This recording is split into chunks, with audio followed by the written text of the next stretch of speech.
Hello and welcome to Aging Well, a production of Somerville-Cambridge Elder Services. I'm Nathan Lamb, and with me today is my fantastic guest, Norah al-Wetaid. And today we're going to talk about elder abuse and protective services, Elder Protective Services at Somerville-Cambridge Elder Services. So I guess to start, can you tell me a little bit about what elder abuse is? Yeah, there's 4 different types of elder abuse.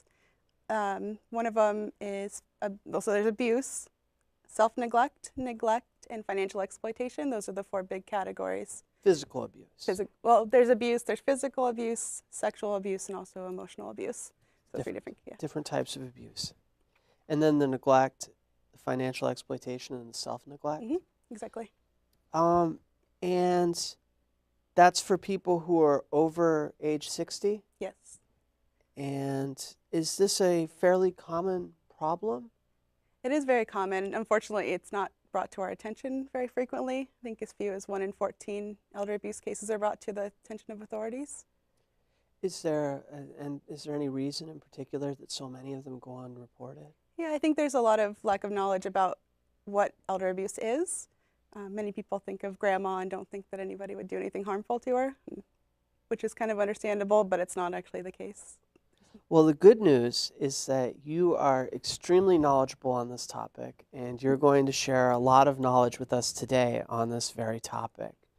How about we sort of dig into each of the different types of elder abuse, starting with the 3 different types of abuse. Can you tell me a little bit more about what those are like? Sure, yeah. So the first one is physical abuse. That's the one that most people tend to think of when they think of elder abuse. That would be oftentimes physical symptoms. You could see bruises.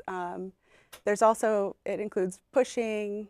It can include pinching. It can include threats as well, which people don't think of.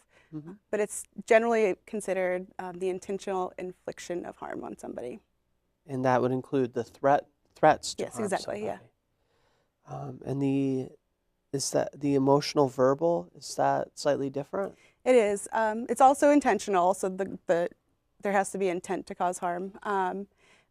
But there has to be some sort of impact on the elder. So we often see sometimes families are very loud and they yell at each other, and there's no impact on the elder. So they might yell back, and that's just how they engage. But there's also circumstances where somebody's yelling and it scares the elder, and that's where we would get involved. Absolutely. So you're talking about emotional injury or mental anguish where they're, harassing or humiliating them. Like name calling is a big one. Absolutely. Putting down. And it's to the extent that it affects the victim. Exactly. And then there's the sexual abuse. Yeah, that's unwanted physical contact, sexual contact. It can also include harmful genital practices, so over-cleaning, being kind of aggressive in their cleaning if that causes any kind of harm. That can also be groping, accidentally touching. Sometimes you get that between residents in apartment complexes where somebody will go in to kiss or touch private areas. That's unwanted. Absolutely. So those are abuse, and the next one is neglect. Can we talk a little bit about what that entails? Yeah, neglect is a fairly common one that we get. It's generally considered neglect by caregiver, so somebody that's in the caregiving role. They don't have to live in the home. They could be a caregiver that lives in another city, but they're still providing the caregiver duties. It's the, let's see. It's the, yes. It's the inability to meet an elder's basic needs, so things like shelter, medical care, personal care, paying bills. Eating. Eating, yes, big one. And it doesn't have to be intentional. It doesn't, and oftentimes it's not. It's caregivers that have, maybe they're stretched a little bit too thin and need more help. That's a lot of what we see. Absolutely. And then financial exploitation. Yeah, that's unauthorized use of an elder's finances, but it's not always unauthorized. Sometimes elders are willingly giving away their money and putting themselves at risks. And we see a lot of that where people are giving away their money, whether it be by scams or maybe to an adult child, trying to help them out, but it puts them at some kind of risk. So there has to be generally some kind of harm that's coming to the elder. But if they have capacity and are willing to give the money away, is there anything you can do about that? Oftentimes, no. We would go down and try to talk with them to see if there's anything we can do to help.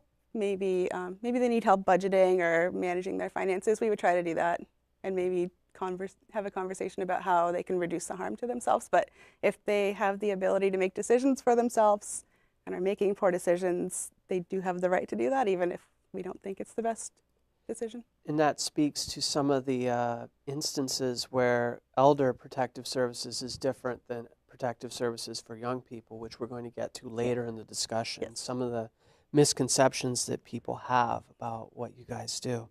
And then the last one was self-neglect. Yeah, self-neglect is one of the biggest categories that we have, that we see at Elder Protective Services. I think well over half of our reports are self-neglect, and people don't often think of it as a form of elder abuse. And it's the overall definition would be the inability to meet their basic needs, so shelter, food, medical care, personal care, just being able to take care of themselves. Mm-hmm. It can include hoarding, which a lot of people don't think of, mm-hmm. anything that puts them at risk. So evictions, we do a lot of those. I see statistics. Well, you don't actually evict people. You're more helping them where they're in that situation. It says here, according to numbers you gave me, more than half of the allegations of elder abuse were self-neglect in 2015. So we get a lot of them. Mm-hmm. Seems like that's quite a bit.